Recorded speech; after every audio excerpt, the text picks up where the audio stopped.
Hello guys, good evening to all of you. कैसे हैं आप सभी? Once again welcome back on my YouTube channel learn with concept by Archana Sharma. Now signing in. हमारा course 6 चल रहा था, जेंडर, स्कूल एंड सोसाइटी। ठीक है, हम उसी के टॉपिक्स को कंटिन्यू कर रहे थे और अभी हम उसका आगे का टॉपिक देखेंगे। तो आई थिंक मैंने जेंडर से रिलेटेड बहुत सारी चीज़ें बढ़ा दी हैं। प्लीज़ आप उन वीडियोस को देखिएगा और देख के पढ़िएगा, आपको एंजॉय मिलेगा, अच्छा लगेगा। ये छोटे छोटे कॉन्सेप्ट्स होते हैं जिनमें हमें बहुत कन्फ्यूज़न होती है और ये प्रॉपर बोले जाते हैं और हर कम्पिटिटिव एग्जाम में पूछे भी जाते हैं। So that's why please watch the previous video regarding this the gender series. I think now we come to the our lecture gender bias. ठीक है, या जेंडर बियास, जो भी बोलना चाहें आप। जेंडर डिस्क्रिमिनेशन, और लगभग ये दोनों सेम है। जेंडर बियास सेम है और जेंडर डिस्क्रिमिनेशन, अगर कहीं पे जेंडर डिस्क्रिमिनेशन मिले या जेंडर बियास मिले तो मीनिंग इन सबका सेम है, यानी कि लिंगीय विभेद। यानी कि हम जेंडर के बेस पे डिस्क्रिमिनेशन कैसे कर सकते हैं, हम इसके बारे में बात करते हैं। और जेंडर डिस्क्रिमिनेशन का मीनिंग क्या होता है, रीज़न क्या होता है, हम इसके बारे में भी बात करने की कोशिश करेंगे। तो gender bias is a preference और prejudice toward one gender over the other. आपको पता है कि जेंडर डिस्क्रिमिनेशन एक पहले से बना हुआ कॉन्सेप्ट है और ये प्रीजुडाइसिस यानी कि पूर्वाग्रह पे आधारित होता है किसी एक जेंडर के ऊपर, है ना। आप देखेंगे कि लिंगीय विभेद जिसको बोलते हैं, जिसको जेंडर बायस बोल रहे हैं हम या जेंडर डिस्क्रिमिनेशन बोल रहे हैं, तो आपको पता है कि जो मेल और फीमेल हैं उनके बीच में ये जो सेक्सुअल इनइक्वालिटी है, यानी कि जो ये जेंडर इनइक्वालिटी है इसमें है। ठीक है, आपको पता है कि वो मेल है तो उसके बेसिस पे उसको विभेद किया जाता है सोसाइटी में। मेल को अलग कंसीडर किया जाता है, फीमेल के लिए अलग कंसीडर किया जाता है। लड़कियों को मतलब सोसाइटी में ना तो प्रॉपर एजुकेशन मिलती है, ना तो उनका प्रॉपर देखरेख होता है, ना तो उनका केयर होता है, और ना ही उनकी कंडीशन में कुछ सुधार करने के लिए लोग कुछ करते हैं, सपोज कीजिए। और दूसरी चीज़, अगर लड़कियां बैकवर्ड कास्ट की हैं तो वो तो बिल्कुल ही मतलब उनको माना ही नहीं जाता कि हाँ लड़कियां हैं, बस वो घर के काम के लिए हैं।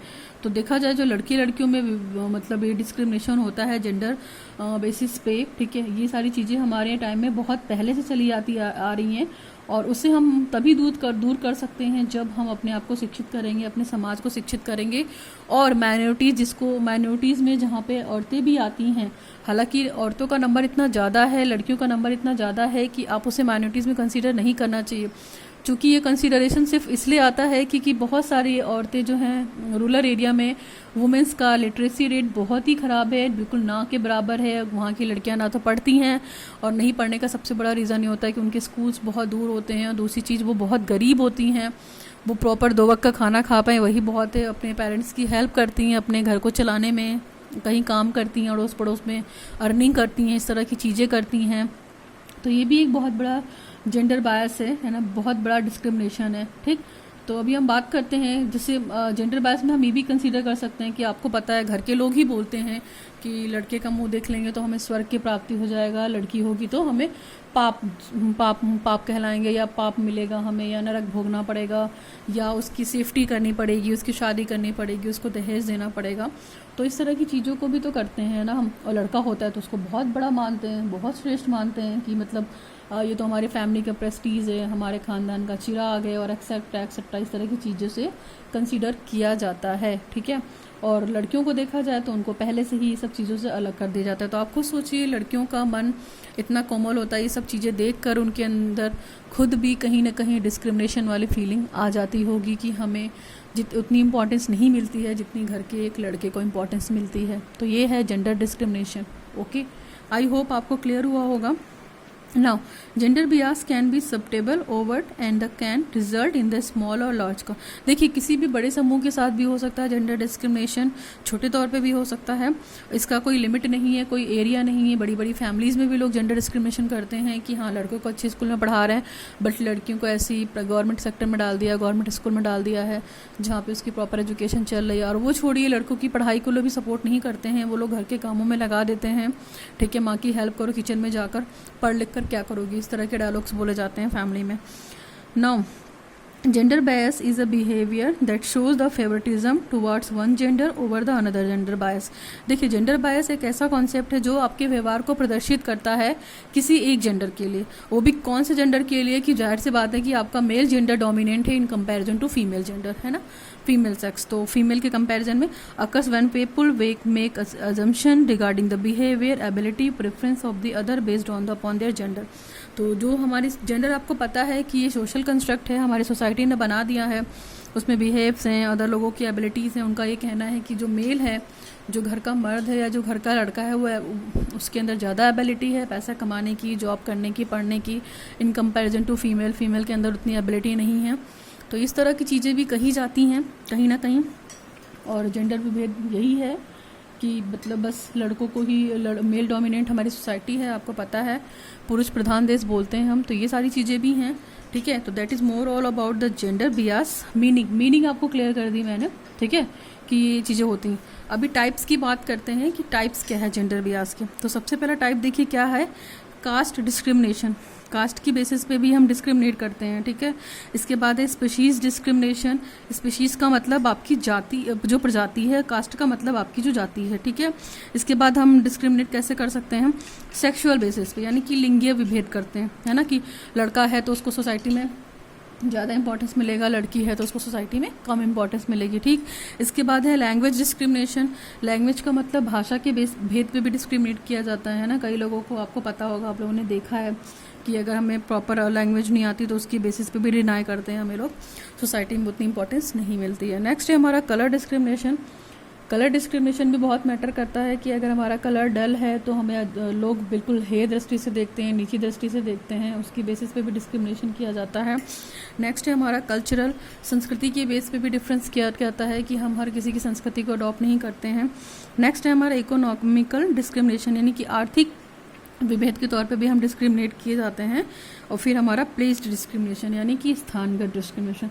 तो ये सारे थे जो रीज़न हैं, टाइप भी आप कह सकते हैं कि ये डिस्क्रिमिनेशन के टाइप भी हो सकते हैं एक तरीके से देखा जाए तो, और ये रीज़न भी है। तो हम इन बेसिस पे भी हमारा जेंडर बियास या जेंडर डिस्क्रिमिनेशन किया जा सकता है। तो आई थिंक आपको क्लियर हो रहा होगा। कास्ट डिस्क्रिमिनेशन है, स्पीच डिस्क्रिमिनेशन है, सेक्सुअल है, लैंग्वेज है, कलर है, फिर कल्चरल डिस्क्रिमिनेशन है, फिर इकोनॉमिकल है एंड द प्लेस डिस्क्रिमिनेशन, ठीक है। अभी हम बात करते हैं कि रीज़न क्या है। लिंगीय विभेद के कारण, तो ये फ्लो चार्ट बना हुआ है, इसके माध्यम से समझने की कोशिश करते हैं कि क्या क्या है। नाउ हम कोशिश करते हैं कि लिंगीय विभेद के कारण को समझ सकें। रीजन ऑफ जेंडर बियास, ठीक है।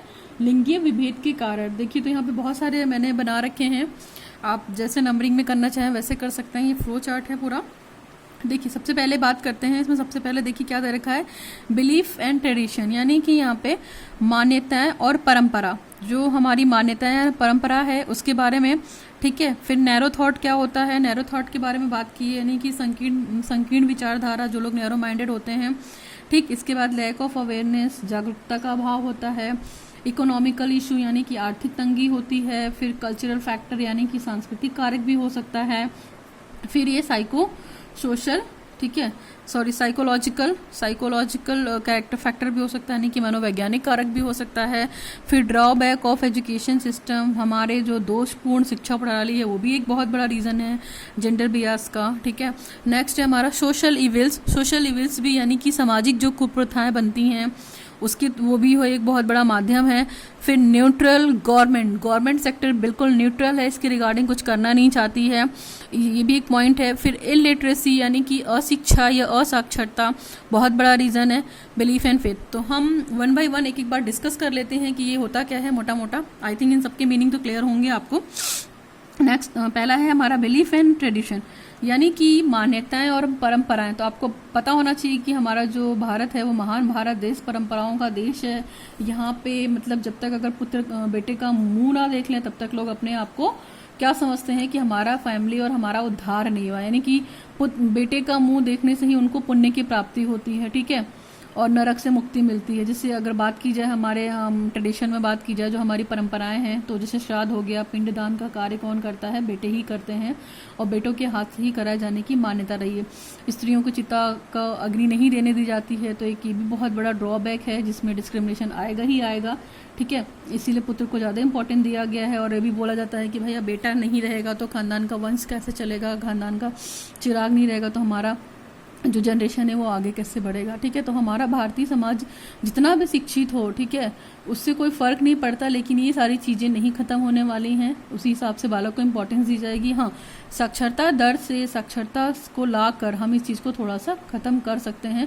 और उनको तो अभी तक यही लगता है कि जो बेटे हैं वो सारा सब कुछ बेटे ही करते हैं, फैमिली का, चाहे वो दान का काम हो, चाहे वो सारी चीज़ों का काम हो, घर को चलाने का काम हो, बेटे ही करेंगे। और बेटी को क्या एक तरीके से वो लोग बर्डन समझ कर ही उनको देखते हैं, और फिर अल्टीमेट उनकी वही है, शादी कर देते हैं, दहेज देकर काम ख़त्म करते हैं और अपनी रिस्पॉन्सिबिलिटी को से पल्ला झाड़ लेते हैं। तो ये सारी चीज़ें हैं, कहीं ना कहीं देखा जाए तो जैसे अथर्ववेद आप जानते हैं, हमारे यहाँ 4 वेद हैं। ठीक है, तो अथर्ववेद में ये बोला गया है कि स्त्री को बचपन में अपने पिता के संरक्षण में रहना पड़ता है, फिर इसके बाद जब उसकी शादी हो जाती है तो उसके पति के संरक्षण में रहना पड़ता है, तथा वृद्धावस्था में पुत्र। यानी कि कहीं ना कहीं ये जो हमारी सोसाइटी है, जो हमारी मान्यताएं और परंपराएं बनी हुई हैं, वो कहाँ बनी हुई हैं, यहाँ पे ये मतलब कि मेल डोमिनेंट कैरेक्टर पे बनी हुई है। मेल डोमिनेंट कैरेक्टर आप समझ रहे हैं कि जब छोटी हो, बचपना होगा तो उसका वो पापा के अंडर में रहेगी, फिर शादी हो जाएगी तो हस्बैंड की, और जब वो बूढ़ी हो जाएगी तो अपने बेटे के अंडर में रहेगी। तो ये सारी चीज़ें हैं, मेल डोमिनेंट है, स्त्रियों की अस्तित्व की कोई बात नहीं की गई है। ठीक है, और बस वो उनको ये देखा जाता है कि हाँ ये परंपराएं को मानेंगी, मान्यताओं को निभाएंगी, और इनकी सुरक्षा के लिए बस मेल है। अगर मेल नहीं होगा तो स्त्री की सुरक्षा कोई नहीं कर पाएगा। पुरुष प्रधान देश की स्थापना की गई है। तो ये है, ये भी बहुत बड़ा एक रीज़न है कि जेंडर बियास में इंक्रीमेंट होने का। ठीक है, अगर ये चीज़ नहीं होती तो जेंडर बियास में रीज़न नहीं होता। तो रीज़न ऑफ जेंडर बियास एक ये भी है, मान्यताएं तथा परंपराएं। दूसरा है हमारा संकीर्ण विचारधारा या नैरो माइंडेड। जैसे देखेंगे आप लड़के लड़की में जो डिफरेंस किया जाता है वो ये किया जाता है कि लड़कों को बहुत ही मतलब ये बोला जाता है कि वो माँ बाप के बुढ़ापे का सहारा होगा, वंश चलाएगा, उन्हें पढ़ा लिखा कर घर की संपत्ति दे दी जाती है। ठीक है, फिर लड़की के पैदा होने पर शोक का माहौल हो जाता है, और क्योंकि उन्हें ये लगता है कि वो बड़ी होंगी तो उनकी शादी करनी पड़ेगी, उन्हें दहेज देना पड़ेगा और अच्छा लड़का ढूंढना पड़ेगा विवाह के लिए। इस तरह की चीज़ों को पढ़ाने लिखाने से कोई मतलब नहीं होता है, और ये सारी ये नैरो माइंडेड है और थिंकिंग है। और इसमें भी देखा जाएगा कहीं ना कहीं कि लड़कों को ही इम्पोर्टेंस दे रहे हैं हम, लड़कियों को घर के काम में और किचन में ही और 4 दीवारी तक ही सीमित कर देते हैं, है ना। उनको बाहर किसी भी तरीके की पार्टिसिपेशन नहीं दी जाती है। तो जिस कारण क्या होता है, जो मान लीजिए लड़की भी तो फिर लड़कियों को वो करेंगे ना, इग्नोर करेंगे, फिर उनको भी डिस्क्रिमिनेट करेंगे कि हाँ हम तो हम हैं और तुम लड़की हो, इसी से दूर हो। एक ये थिंकिंग भी बहुत घटिया थिंकिंग है। तीसरा है हमारा लैक ऑफ अवेयरनेस, यानी कि जागरूकता का अभाव। तो इसका सबसे बड़ा रीज़न है इलिटरेसी या अशिक्षा। अगर हम अशिक्षित हैं तो हमें ये पता नहीं होगा कि हम क्या गलत कर रहे हैं और क्या सही कर रहे हैं। उन्होंने जो मान्यताएं, जो परंपराएं पहले से देखते आ रहे सोसाइटी में, उसी को वो फॉलो करेंगे।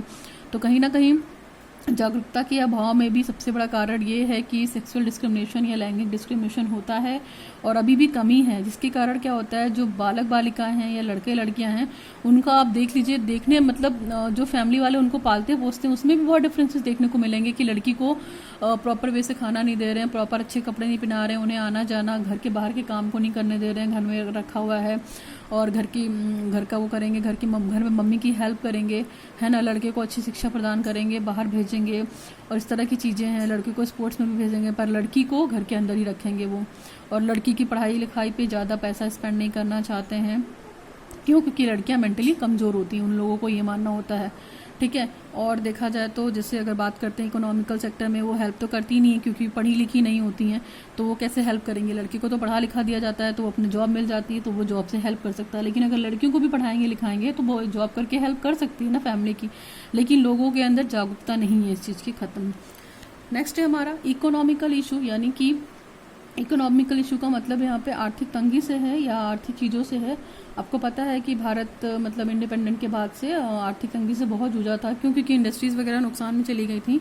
और उसके बाद धीरे धीरे 1991 में जब एलपीजी लागू हो गया था, लिबरलाइजेशन, प्राइवेटाइजेशन और ग्लोबलाइजेशन, इस पर भी मेरा वीडियो बना हुआ है, आप वीडियो मेरे चैनल से सर्च कर सकते हैं और उस चीज़ को पढ़ सकते हैं कि क्या है एलपीजी में। ठीक, तो आर्थिक तंगी की अगर हम बात करते हैं तो आपको पता है कि बालकों को ज़्यादा प्राथमिकता दी जाती है ना, क्योंकि उनको पता होता है कि ये बड़े होंगे तो जॉब करेंगे, पढ़ लिख कर, और पापा के इनकम में उनका हाथ बटाएंगे। लड़कियों को नहीं समझा जाता है, लड़कियों को पराया धन समझा जाता है कि शादी ब्याह कर देंगे तो अपने घर चली जाएंगी और इस तरह की चीज़ें हैं। ठीक है, और आर्थिक तंगी में एक डाउरी सिस्टम भी हो सकता है कि लड़कियों के लिए दहेज देना पड़ता है। पैसे जुटाने पड़ेंगे, इस तरह की चीज़ें लड़कों के साथ नहीं होती हैं। नेक्स्ट है हमारा कल्चरल फैक्टर। कल्चरल फैक्टर का मतलब है कि सांस्कृतिक जो हमारी चीज़ें संस्कृति हैं, तो संस्कृति में भी प्राचीन काल से देखोगे कि आपकी पुरुष प्रधान चीज मतलब देश रहा है।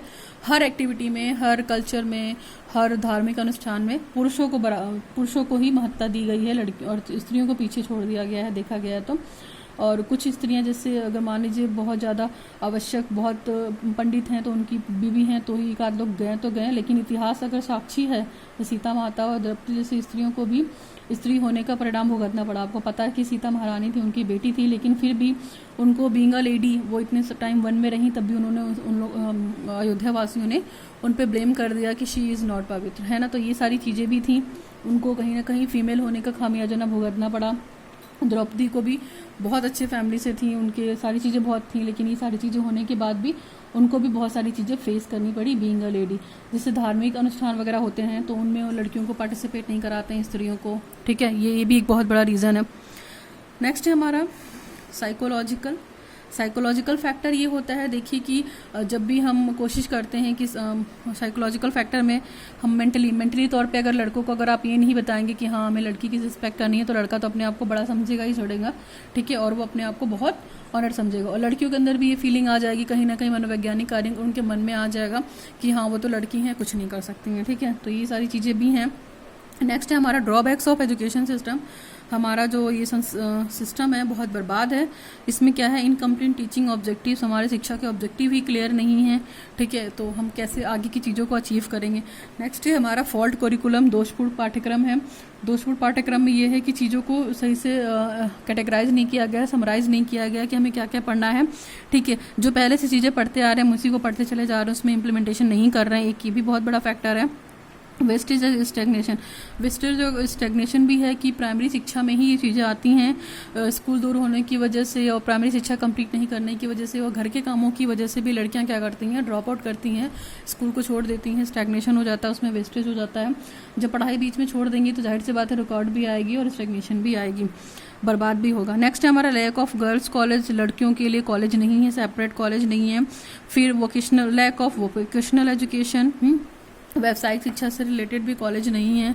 फिर सेक्सुअल डिस्क्रिमिनेशन है ना, जेंडर डिस्क्रिमिनेशन की भी बात करते हैं, ये सारी चीज़ें भी नहीं हैं। फिर लॉन्ग डिस्टेंस स्कूल, यानी कि स्कूल जाने के लिए लड़कियों के लिए स्कूल बहुत दूर है, तो आधे से ज़्यादा लोग तो इसीलिए जाने से मना कर देंगे कि स्कूल बहुत दूर है, कौन इतना दूर जाएगा और आएगा, ये सारी चीज़ें हैं। नेक्स्ट है हमारा सोशल इविल्स, यानी कि सामाजिक कुप्रथाएं। सामाजिक कुप्रथाएं में देखिए डावरी सिस्टम है, चाइल्ड मैरिज है, पर्दा प्रथा है, बैंड विडो विवाह, विधवा विवाह को प्रतिबंध कर दिया गया था, अवॉर्ड ऑफ फीमेल चाइल्ड। तो ये सारी चीज़ें हैं। दहेज प्रथा आपको पता है कि भारतीय संस्कृति में बहुत ही ज़्यादा है और लोग इतना इतना दहेज देकर शादी करते हैं, उसके बाद भी लड़कियों को कुछ ना कुछ भुगतना ही पड़ता है। तो ये सारी चीज़ें भी हैं। और इसके बाद कन्या भ्रूण हत्या है। मान लीजिए जो लोग शिक्षित हैं वो तो लड़कियों को पाल भी ले रहे हैं, लेकिन जो कभी कभी तो आप ये भी देखेंगे कि बहुत लिटरेट फैमिली होते हुए भी अगर उनको ये पता चल गया कि उनकी मतलब बेटी है, बेटी होने वाली संतान बेटी है, तो उसको लोग उसी में मार देते हैं, इनको अबॉर्शन करा देते हैं। और बेटे वाले लोग समाज में सीना तान कर चलते हैं कि हाँ मेरा तो बेटा है और उनकी तो बेटी है, तो उसको उसके बाप को सर झुका के चलना पड़ता है, उसकी फैमिली को बहुत कुछ फेस करना पड़ता है। तो ये सारी चीज़ें हैं। नेक्स्ट है हमारा पर्दा प्रथा। पर्दा प्रथा आपको पता है कि शुरू से चलती चली आ रही है, इसको ख़त्म करने के लिए कहा भी गया। फिर विधवा विवाह पे बैन लग गया, तो विधवा विवाह पे बैन लगा दिया गया। मान लीजिए कुछ लेडीज़ जो हैं वो बहुत ही जल्दी विडो हो गई, तो वो अपनी पूरी लाइफ ऐसी काटें, मतलब इतने घटिया सटिया रूल्स रेगुलेशन बना दिए जाते हैं जिनको वो फॉलो अप करती हैं। ना तो उनको प्रॉपर खाना मिलता है, ना पहनने को मिलता है, क्योंकि विधवा हो गई हैं, तो वो अच्छा खा पी नहीं सकती, अच्छा पहन नहीं सकती, वो कहीं आ जा नहीं सकती। तो ये भी बहुत एक ड्रॉबैक था, ठीक है। नेक्स्ट है हमारा न्यूट्रल गवर्नमेंट। न्यूट्रल गवर्नमेंट का मतलब है कि हमारी जो गवर्नमेंट, नेक्स्ट है हमारा न्यूट्रल गवर्नमेंट। न्यूट्रल गवर्नमेंट का मतलब कि सरकार जो है बिल्कुल न्यूट्रल है और उसको कोई फ़र्क नहीं पड़ता है कि अगर हमारे सोसाइटी में इतना डिस्क्रिमिनेशन हो रहा है तो उसको हम किस तरीके से कम करें या ख़त्म करें। अगर गवर्नमेंट थोड़ा सा एक्टिव हो जाए तो बहुत सी चीज़ें कम की जा सकती हैं।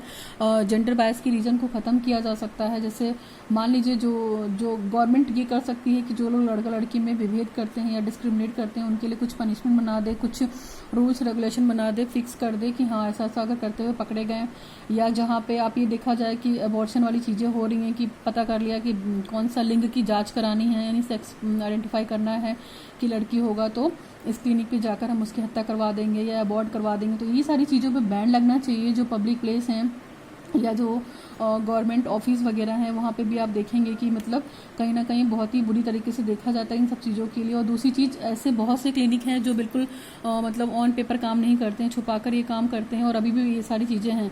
तो इनके लिए गवर्नमेंट को कठोर कानून बनाने चाहिए ताकि ये सब चीज़ें थोड़ी सी बंद हो। लड़की है तो उसको अबॉर्ट ना कराया जाए, जिससे भी सेक्सुअल डिस्क्रिमिनेशन में इंक्रीमेंट होगा। नेक्स्ट है हमारा अशिक्षा या इलिटरेसी। तो आपको पता है अशिक्षा बहुत बड़ी भूमिका है, यानी कि हमारी सोसाइटी जितनी शिक्षित होगी हमारी फैमिली उतनी अच्छी होगी, आपको पता है ना।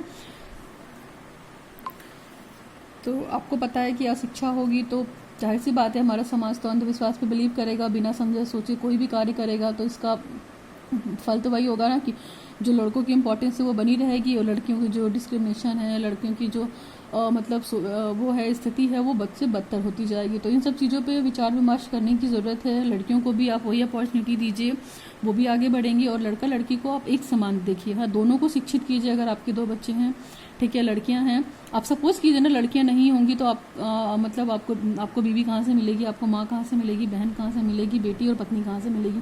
तो ये सारी चीज़ें भी खत्म हो जाएंगी। यानी कि हमारा समाज अगर शिक्षित होगा तो हम सेक्सुअल डिस्क्रिमिनेशन को या जेंडर बायस को कम करने की कोशिश कर सकेंगे। इसके बाद है हमारा, आई थिंक आपको ये सारी चीज़ें क्लियर हो गई होंगी। मैंने पूरा देखिए करा दिया, पूरा डिटेल में कंसीडर कर दिया है। आई होप आपको ये टॉपिक क्लियर हो गया होगा, ठीक है। ये सारे रीजन्स आप याद रखिएगा, सारे रीजन्स को मैंने डिटेल में डिस्कस कर दिया, आप हेडिंग के फॉर्म में लिख सकते हैं।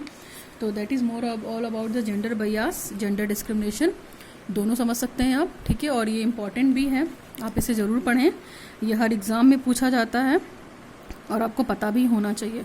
तो फिर भी आपको कोई दिक्कत होगी तो आप मुझे कमेंट सेक्शन में कमेंट कीजिए। वीडियो अच्छा लगे तो लाइक कीजिए, शेयर कीजिए, सब्सक्राइब कीजिए लोगों तक।